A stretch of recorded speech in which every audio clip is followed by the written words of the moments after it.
The Brothers of Liberty, here to remind you what true freedom is.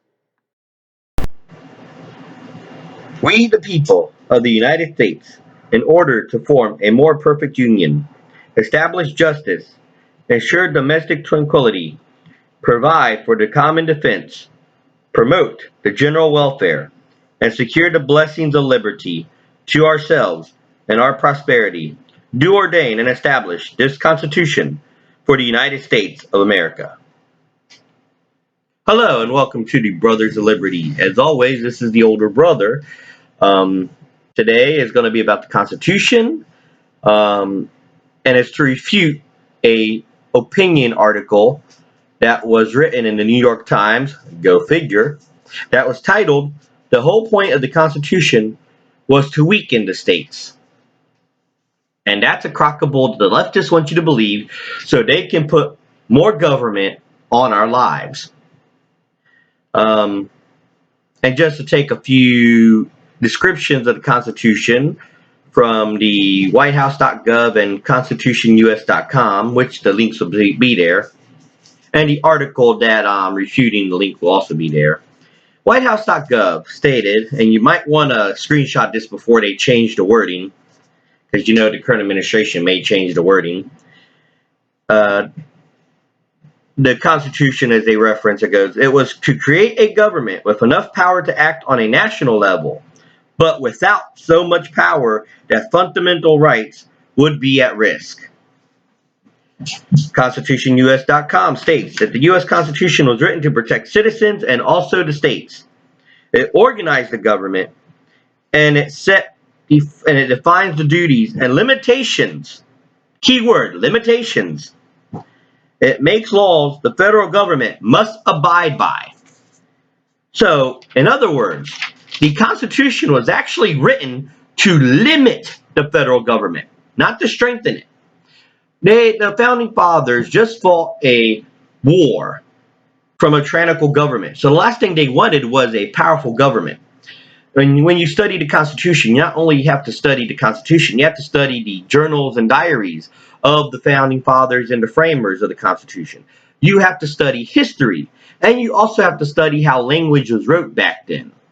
Someone's like, well, it's English language. Yes, but words meant different things, and where we don't capitalize things in the middle of a sentence unless it's a pronoun, a lot of that really took to heart.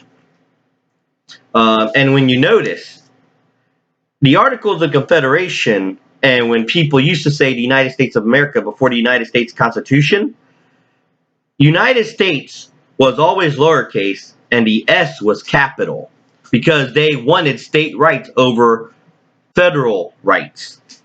And even in the Constitution, when they talk about the state, they always capitalize the state because it was important to them. And for all those who say, well, Congress passed laws and whatever, well, Congress is also restricted as well. There's Article 6, Paragraph 2, usually known as the Supremacy Law. And I'm going to read that for you, for those who don't know it. Or a Supremacy Clause, I'm sorry, but I'm reading it to you.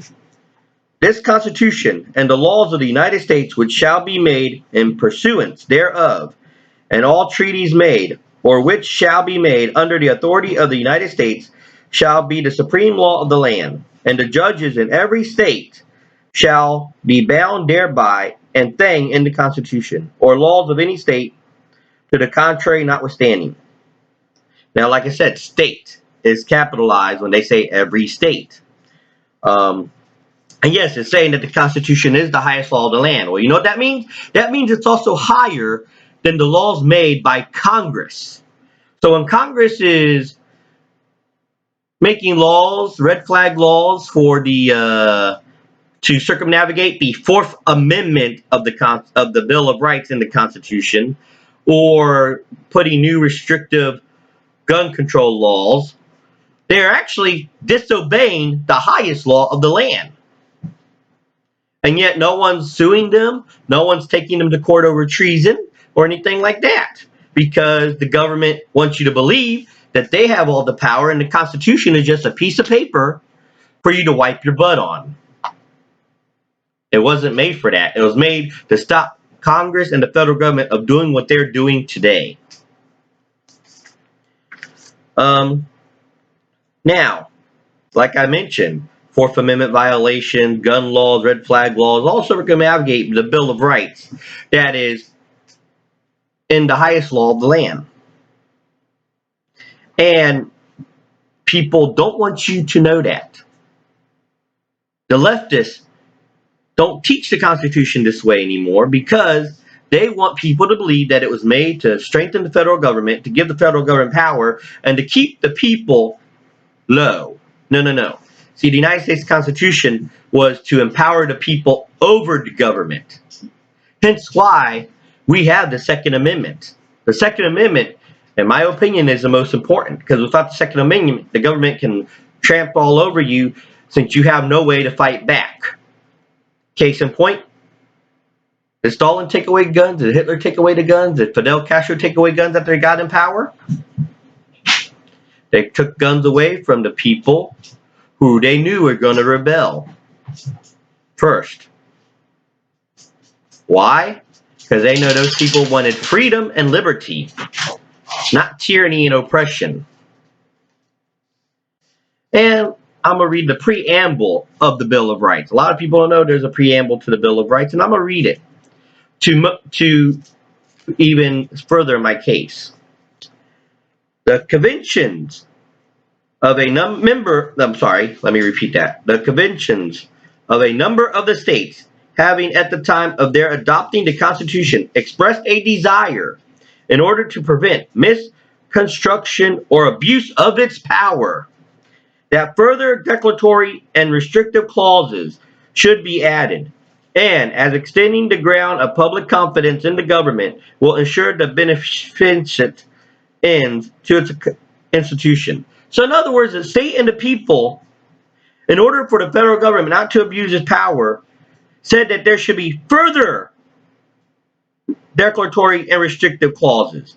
So if they're saying there should be further restrictive clauses, that means the main body of the Constitution was restricting the federal government, not restricting the states. And if you want to say, well, how do you know that? Well, let's go to the 9th and 10th Amendments. My personal favorites. The 9th Amendment, the enumeration in the Constitution of certain rights shall not be construed to deny or disparage others retained by the people. We have unwritten rights not in the Constitution that the government cannot take away, but the government don't want you to believe that.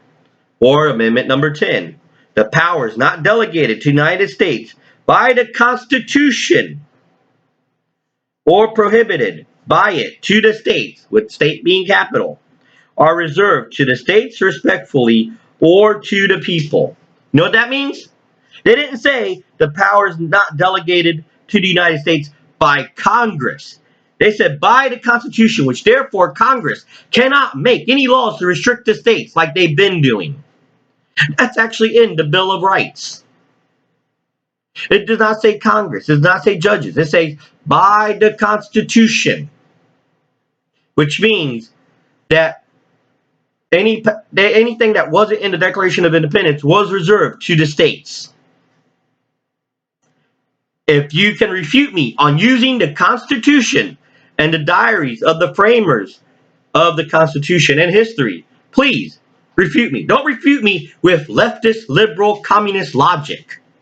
Refute me with actual historic documents. I'll be waiting. And as always, I would say this is my opinion, but it's not. This is an actual document which will be here that you can read over and over again. They'll be in the links. And this, I'm just here to clarify and to clear up some misunderstandings of the Constitution and other people's leftist opinions because they want a stronger federal government because they don't like the state governments, run by certain governors like DeSantis. So they try to take DeSantis' power away, saying, oh, he can't really do this and he's a rogue. You don't like DeSantis because he stands for what is right. And you can't stand the fact that he's very popular among Floridians. and the rest of the nation. And that's just my opinion. What's your opinion? Like, share, subscribe. Any comments in the comment box? Feel free. And any topics you want us to discuss, brothersofliberty76@gmail.com. We'll love to hear from you.